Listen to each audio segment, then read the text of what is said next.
उस दिन सीमा के घर कई वर्षों बाद उसकी पुरानी सहेली टीना उससे मिलने आई थी। दोनों बातें ही कर रही थीं कि थोड़ी ही देर में सीमा की नंद, जो कि किसी दूसरे शहर से आने ही वाली थी, वह भी आ गई। उसके आते ही सीमा के बच्चे बड़े खुश हो गए कि बुआ आई है और हमारे लिए हमेशा की तरह आज भी कुछ खाने को लेकर ही आई होगी। फिर जब तक उनकी बुआ ने बच्चों को उनकी इच्छित वस्तुएं बैग में से निकाल कर दे नहीं दी, तब तक वे अपनी बुआ को घेरे खड़े रहे। ये सब टीना देखे जा रही थी। सीमा ने उससे पूछा, इस तरह क्या देख रही है? मेरी नंद बच्चों को बहुत प्रिय है।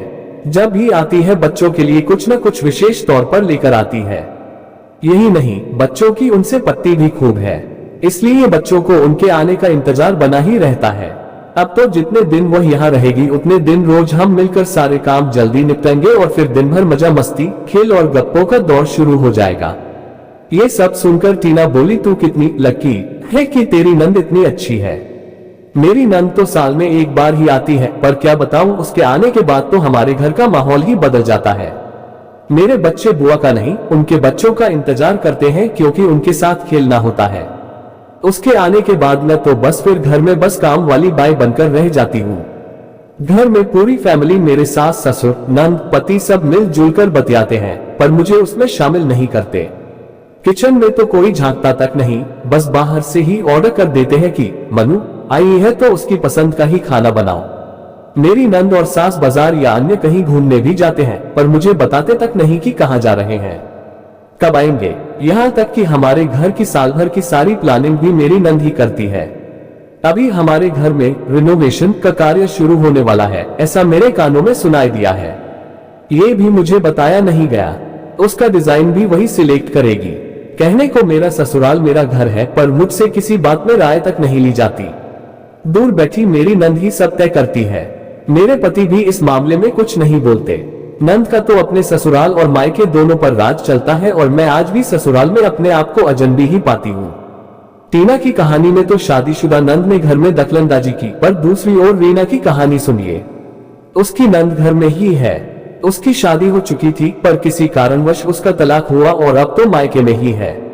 यहाँ तो हालत और भी गंभीर है, क्योंकि नंद के साथ सिंपैथी भी है, जिस कारणवश घर में रीना को तो किसी भी कार्य में कोई महत्व दिया ही नहीं जाता है। ऐसा कई घरों में होता है, जब बेटी घर में हो तो बहू को अनदेखा किया जाता है, उसे कभी सराहा भी नहीं जाता। और तो और कोई बहू की तारीफ कर दे तो सास यह जरूर कहती है कि मेरी बेटी भी कुछ कम नहीं है। पर ये औरतें ये क्यों नहीं समझती कि आखिर बहू या भाभी भी एक इंसान है। कभी कभी उन्हें भी लगता है कि ससुराल वाले हमें बेटी जैसा भले ही न समझे, कम से कम घर का एक सदस्य समझकर कुछ तो अच्छा बोल ले, पर ऐसा होता क्यों नहीं।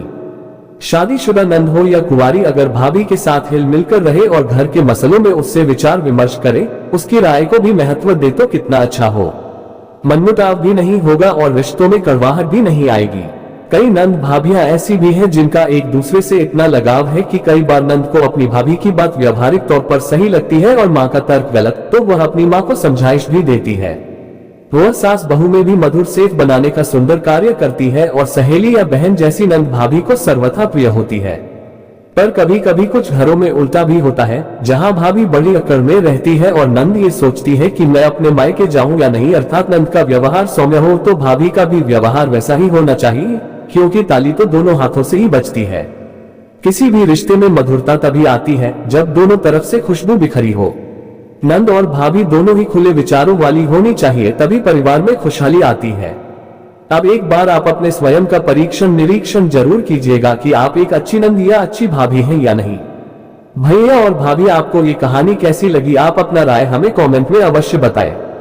और ऐसे ही बेहतरीन वीडियोज देखने के लिए द स्मार्ट आवाज यूट्यूब चैनल को जरूर सब्सक्राइब कर ले। तो मिलते हैं अगली वीडियोज में। आपका बहुत बहुत धन्यवाद।